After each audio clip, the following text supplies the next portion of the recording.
The film begins with a calm and heartwarming moment. A group of children is taking a peaceful walk on a quiet afternoon. Among them, one boy lags behind and stops for a moment. He carefully carves his name into a wooden bench, a sweet and innocent act that shows the carefree nature of childhood. This boy's name is Leonard Lowe, but suddenly, something strange and frightening happens. His hand begins to shake uncontrollably. This is the moment when the thread of childhood is silently cut. He finds himself unable to keep his movement steady. In the days that follow, Leonard continues to experience serious problems with controlling his body. His hands often do not obey him. Still, he tries to live a normal life. He goes to school like usual, and it is clear he is a bright student who performs very well in his studies. One day after class, his teacher reviews his notebooks. She notices something unusual. His handwriting has changed a lot and is becoming worse. Even language, once fluent in his fingers, now turns foreign. Over time, it becomes more and more difficult for Leonard to move his hand where he wants. His handwriting is now hard to read, and he struggles to guide his pen across the paper. The world inside him remains clear, but the bridge to express it is crumbling. The next morning, Leonard's friends come to his house, hoping to walk to school with him. But his mother meets them at the door and tells them he is very sick. She explains that he will not be attending school for a while because his health has declined. Sometimes the hardest goodbyes are the ones we never get to say.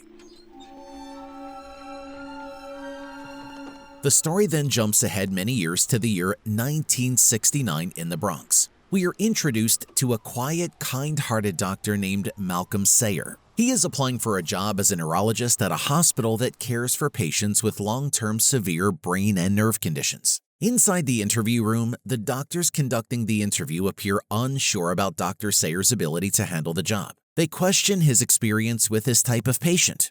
But experience isn't always the same as seeing what others refuse to see. The Carmel Institute? Tell me about that. Anything with patients there? I was the only one who believed in it. Everyone else said it couldn't be done. However, since the hospital desperately needs help, they decide to hire him. He seems like someone who is good at learning through trial and error, trying things out until something works. On his first day, a nurse gives him a tour of the hospital. She asks if he has ever worked in a place like this before, and he honestly answers no. As they move through the halls, it becomes obvious that Dr. Sayer is not used to being around patients with such serious conditions. Some patients scream without warning, while others harshly or behave unpredictably. I was born in 1911 in Kingsbridge, New York. I came here in July 1955. That afternoon, Dr. Sayer becomes overwhelmed by the large number of patients who cannot move or who show little to no mental awareness. The environment is emotionally heavy, and he starts to feel tired and uncertain if he can manage the work. Needing a break, he opens a window and takes a deep breath. Even air feels heavy when you're carrying invisible burdens. Gets easier. A kind nurse named Eleanor notices how upset he is. She offers him some comforting words and tells him that things will get better with time. That night, Dr. Sayer returns home. It is clear that his job is his entire life. He has no wife or children and spends his evenings reading books about plants and natural medicines. A man who heals minds, but is yet to be touched by the warmth of another's presence. The following day, Dr. Sayer begins working with a specific patient named Lucy. She is an elderly woman who appears completely unresponsive. She does not move, speak, or show any reaction to anything around her. But stillness isn't always emptiness. Sometimes it waits to be heard. Can you hear me? At first, Dr. Sayer assumes Lucy has severe dementia and that her case cannot be improved. But then, something surprising happens. As his glasses begin to fall from his face, Lucy quickly reaches out and catches them before they hit the ground. This one moment changes Dr. Sayer's thinking. Excited by this clear sign of awareness, he immediately shares the discovery with other doctors. But his colleagues dismiss the event, saying it was probably just an automatic reflex. How many signs go unnoticed because we refuse to hope? If she batted it away, I might call it a reflex. But she didn't, as you can see. Dr. Sayer disagrees. He believes Lucy made the choice to catch the glasses. Even though he tries to convince them, they do not believe him. Trying to make a good impression. That's it, isn't it? You're still settling in. Borrow's the low of the ball. Feeling discouraged, he thinks about quitting, but Eleanor, the nurse who supported him earlier, tells him she trusts his judgment. In a world of doubts, belief is the rarest medicine.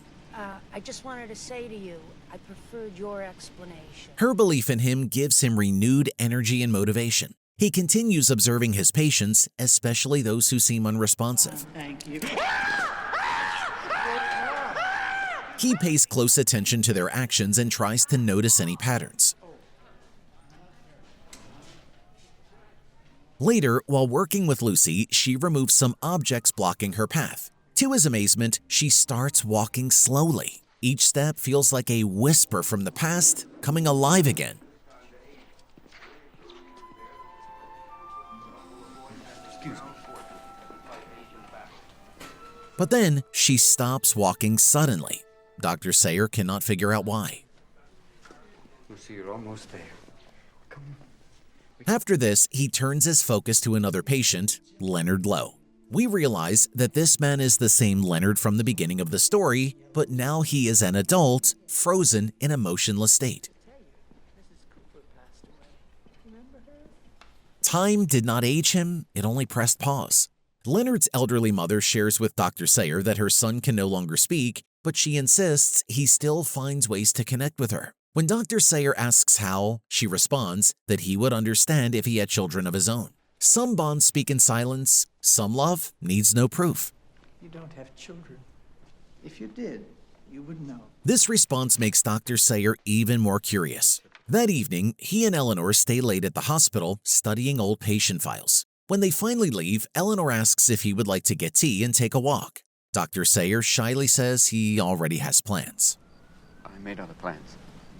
Right. At home, Dr. Sayer plays the piano alone, then rests. During his nap, an idea comes to him.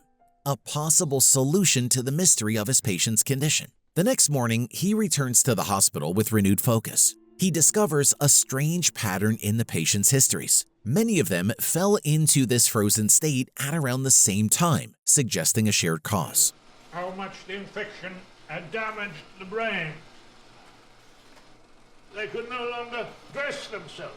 Later that day, while watching a girl play hopscotch, he finally understands why Lucy stopped walking. There had been a break in the checkered tile pattern on the hospital floor. When the gap is covered and the pattern is complete, Lucy walks again and reaches the window. A broken path kept her still. A complete one set her free.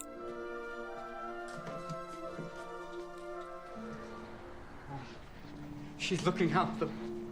Dr. Sayer is thrilled, but his joy fades quickly when he sees Leonard sitting silently in the corner, still frozen. That night, he visits Leonard's mother and asks for permission to explore her son's case more deeply.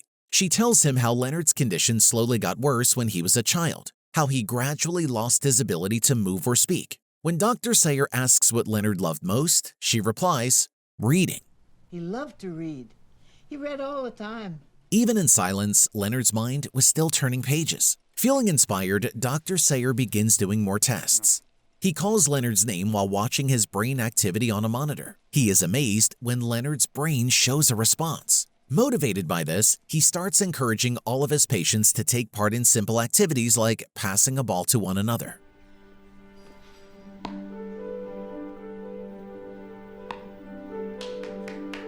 Right down the middle, big guy. Come on, how many now? How many now? How many now? Home run! Home run! When he plays opera music in the ward, some patients visibly react. Music finds the soul, even when words and movement cannot. Another nurse helps him learn that each person responds best to music they once loved. More hospital staff become interested in what he is doing and offer to help. Call me Ishmael. One day, Dr. Sayer brings a Ouija board to try to talk to Leonard. He first tries to help Leonard spell simple words, but then Leonard moves the pointer on his own and spells out the title of a book. Dr. Sayer reads the book and feels a deep emotional connection to Leonard's inner life. He becomes more determined to help. He meets with a chemical expert to talk about a drug called L-Dopa, which has been used for patients with Parkinson's disease. The expert warns him that using this drug on Leonard is risky. I'm just a chemist, doctor. You're the physician. At the hospital, Dr. Sayer's supervisor is doubtful. He says Parkinson's and the patient's conditions are too different to assume the drug will help. All 30 cases had Parkinson's, mild Parkinson's. Still, Dr. Sayer pleads to try the medicine on one patient, Leonard. To move forward, he needs permission from Leonard's mother. He tells her that if the drug works, her son might come back to life in some way. I hope it'll bring him back from wherever he is. Even a flicker of return is worth holding on to. With cautious hope, Leonard's mother agrees and signs the papers to allow the treatment to begin. They start by giving Leonard small amounts of L-Dopa, hoping for a response. But at first, nothing changes. Dr. Sayer then asks if they can try a higher dose. Leonard's mother is still unsure and hesitant. That night, Dr. Sayer, feeling desperate and acting on instinct, decides to break the rules. He secretly gives Leonard a much larger dose than usual. After that, Dr. Sayer quietly sits beside Leonard, hoping for any sign that he is waking up. He eventually falls asleep in the chair. In the early morning, he wakes up from a short nap and is shocked to see that Leonard's bed is empty. Leonard is gone. Panicking, Dr. Sayer searches the entire hospital. Finally, he finds Leonard sitting alone in the recreation room. Leonard is wide awake and calm. When Dr. Sayer approaches him, Leonard smiles and softly speaks, saying how peaceful the night has been. The very first thing he chooses to do is write his name, just like he used to when he was a child. I love sleep.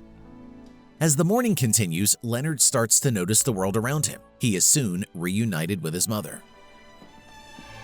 Mom. He hugs her tightly and lovingly calls her Mom. The moment is so touching that even the nurses nearby begin to cry.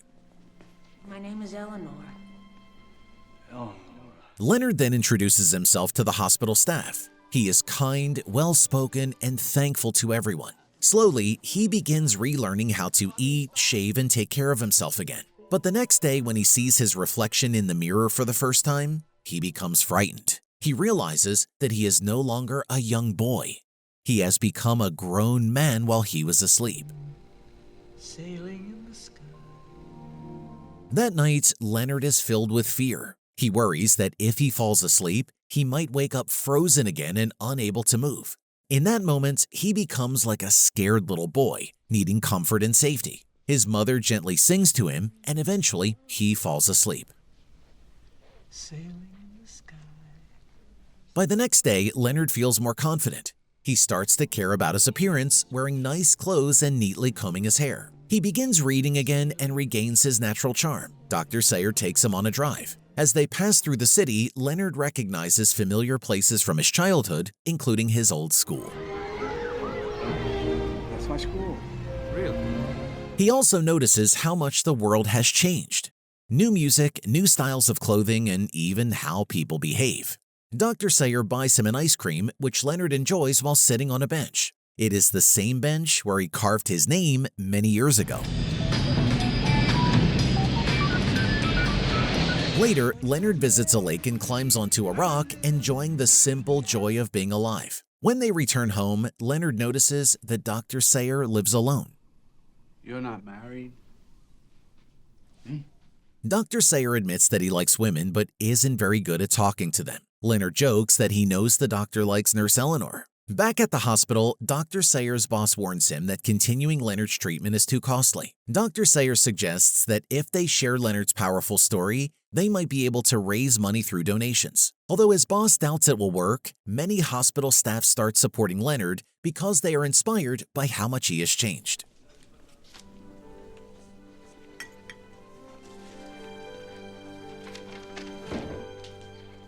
Encouraged by everyone's support, Dr. Sayer organizes a fundraising campaign. The effort is successful. They collect enough money to give the L-Dopa treatment to all the other patients in the ward. Then, something incredible happens again. One by one, patients who were unresponsive for years start waking up. They stand, walk, and talk. They begin to experience life again. Leonard watches silently, filled with joy as others get a second chance at living. That night is filled with wonder and hope. even though they all know there will still be challenges ahead. By the next morning, the nurses are exhausted. They are having a hard time caring for all the newly awakened patients at once. I had the strangest dream. Are you okay?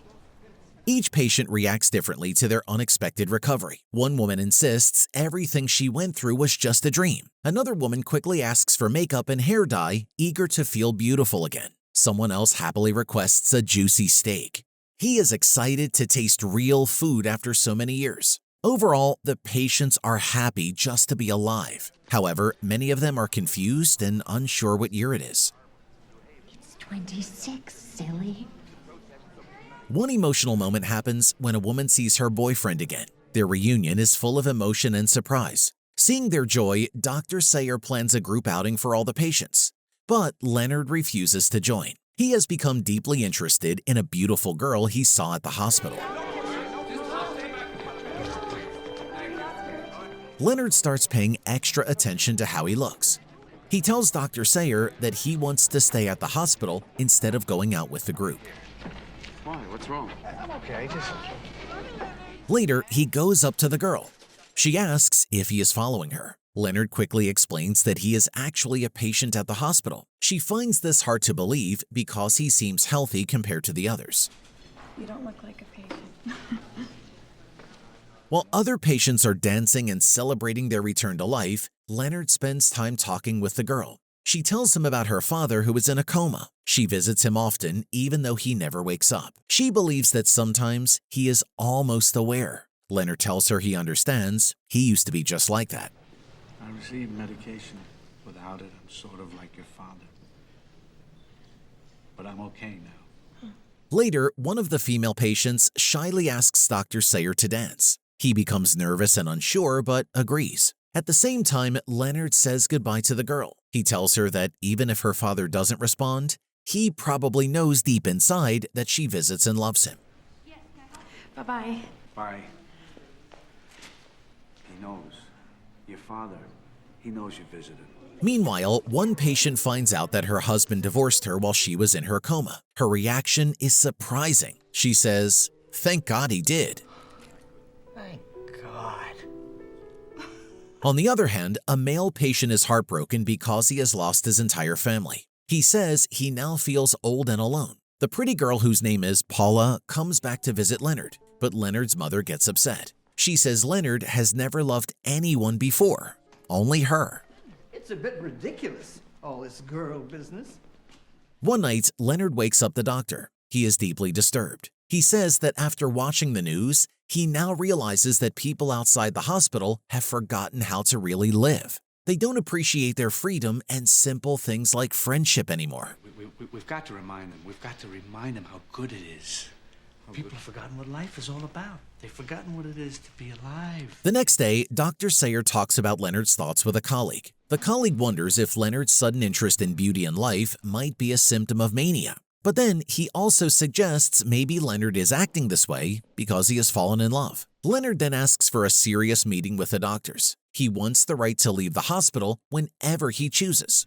To have the choice to go for a walk if I want to, like any normal person. He reminds them that he has not committed any crime and that he is not a danger to anyone. He simply wants to walk outside, speak to people, and enjoy a normal life, things that others take for granted. I've committed no crime. I'm not a danger to myself or to others. The doctors promise they will think about his request, but later, Dr. Sayer comes back with bad news. Leonard's request has been denied. They couldn't be held responsible for what might happen to you. Even worse, Dr. Sayer himself believes Leonard should stay in the hospital and be watched closely. He thinks it's for Leonard's own safety. Leonard becomes very angry and upset. He says that he will leave the hospital in his own way, whether the doctors allow it or not. He wants to make his own decision. But before he can do anything, Dr. Sayer quickly calls the security guards at the front entrance and asks them to stop Leonard from running away. I'm going outside. No, not today. You're not. Patient's not allowed beyond this point. Leonard starts crying. He feels crushed and heartbroken because he can't take back his freedom. His mother sees what's happening and speaks quietly. She says that Leonard was never this rebellious when he was a child. As this is happening, Leonard begins to talk to the other patients. He tries to convince them to join him in a protest against the hospital. They fear it! Because they know! We're not the problem. It's them! They're the problem! Leonard gives a passionate speech to the other patients, but in the middle of it, something begins to go wrong. He starts to lose control of his movements. It becomes clear that his illness is coming back. The hospital's director sees Leonard's behavior and thinks it might be a sign of mental illness, but Dr. Sayer disagrees. He says that Leonard is not mentally ill. He is simply reacting to being set free from one kind of prison, only to be trapped in another. Oh, is that it? Yes. We wake him up and then we lock him up in a cage. How long do you think I should let that go on? He knows why. He wants out. Later, Dr. Sayer goes to see Leonard again. Other patients now watch over Leonard protectively like guards. But Leonard lets the doctor speak to him alone. When they talk privately, Dr. Sayer notices that Leonard's movement problems have clearly gotten worse. Yeah, well, they're mistaken. They're crazy. The drug's not working. Leonard still believes that he is the problem, not the illness. He says that even though he is now awake and alive, he never really lived. He never did the things that make life full, like falling in love or getting married. Dr. Sayer tries to warn Leonard. He says that if Leonard keeps behaving this way, the other doctors might decide to stop giving him the medicine. But Leonard doesn't take this well. After thinking about it for a moment, he becomes furious. In a burst of rage, Leonard pushes Dr. Sayer to the ground. Get away from me! That same night, Leonard starts to feel guilty about what he did. Quietly, without saying anything, he fixes the doctor's broken glasses. He feels sorry for hurting the only person who might have truly brought his spirit back to life. By the next morning, Leonard's condition gets even worse. He is so weak that he asks the doctor to help him just to stand up. It becomes clear now that the medicine only worked for a short time. Even though they keep giving him the same medicine, Leonard is slowly losing control again. The other patients begin to worry. They are afraid they will lose their own improvements too. How you doing, Leonard? How you feeling? You're right. Gee, it's swell to see you. Lucy, one of the patients with a beautiful singing voice, softly admits something sad. She says she already feels like she no longer belongs in this time, even though she loves it deeply and misses it. I know what year it is. I know it's not 1926. Leonard is very scared of going back fully to how he was before, completely frozen and silent. Dr. Sayer continues giving him the medication, but Leonard tells him that during all those years when he could not move or talk, he felt like he was already dead. Now, he cannot even do simple things like brushing his teeth. One day, Leonard feels very sick. He asks the doctor to record him on video. Oh, get the camera, get the camera, get the camera. He wants to leave a record of what is happening to him, hoping it might help others in the future. But as the doctor increases the medicine dose, Leonard becomes more and more sad. He can no longer read books. He begins to feel like he is letting everyone down. The doctor tries to comfort him, saying it's not his fault, but Leonard still feels helpless. I've let everybody down. No. I have let you down. No, you have not. Later, Leonard's mother pleads with the doctor. She begs him to stop the medicine and end her son's suffering. She says the medicine no longer works, no matter how much he is given. The doctor tries to hold on to hope, saying Leonard is still fighting. But the mother says it looks like Leonard is losing the battle. Please, stop this. Can't you see my son is in pain? He's fighting, Mrs. Lowe. He's losing. Then, on a special day, Leonard tries his best to look nice and feel normal. He manages to go out again with the girl he likes. But his hands and body shake badly. She notices, but she treats him with warmth and kindness. Even though he can hardly talk, Leonard tells her that he won't be able to see her again. As he tries to leave, the girl gently holds his hand and starts dancing with him. Her caring action calms his shaking.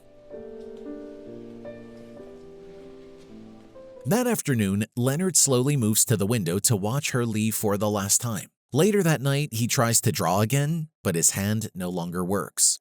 He now has to wear diapers again. At the same time, Dr. Sayer watches old video recordings of Leonard during his short recovery. As he watches, he silently asks himself how anyone could call it kindness to give Leonard a second chance at life, only to take it away so soon after. How kind is it to give life, only to take it away again? Nurse Eleanor gently tells Dr. Sayer something wise. She says that life is given and taken away from everyone, That's how life works. In the end, Leonard's condition gets worse. One by one, the other patients also return to their sleepy, lifeless state. We don't know what went wrong any more than we know what went right. Dr. Sayer keeps Leonard's story alive. He tells people about Leonard and the amazing experience they share. He spreads Leonard's message to enjoy and be thankful for life's simple, everyday moments. The nurses continue to care for the patients with kindness. They still pay attention to each person's unique personality and preferences, even though the patients are no longer awake. The girl Leonard liked still comes to visit. She now reads books to him regularly, even though he cannot respond. In the final moments, we find out that this movie is based on real events. After everything that happened, Dr. Sayer writes a book about the experience they all shared during this miracle. The film ends with an important message: to value the small joys of life and every chance we get to be healthy and happy. In the final moments, the doctor finally gathers the courage to ask out Nurse Eleanor, whom he had quietly admired for a long time. Then a final message appears on the screen, explaining that Dr. Sayer and his team continue to experiment with different treatments. Some patients had small awakenings, but none were as powerful or as moving as what happened in the summer of 1969. Still, Dr. Sayer never gave up hope. He continued to talk with Leonard using the Ouija board, keeping their connection alive in the only way left.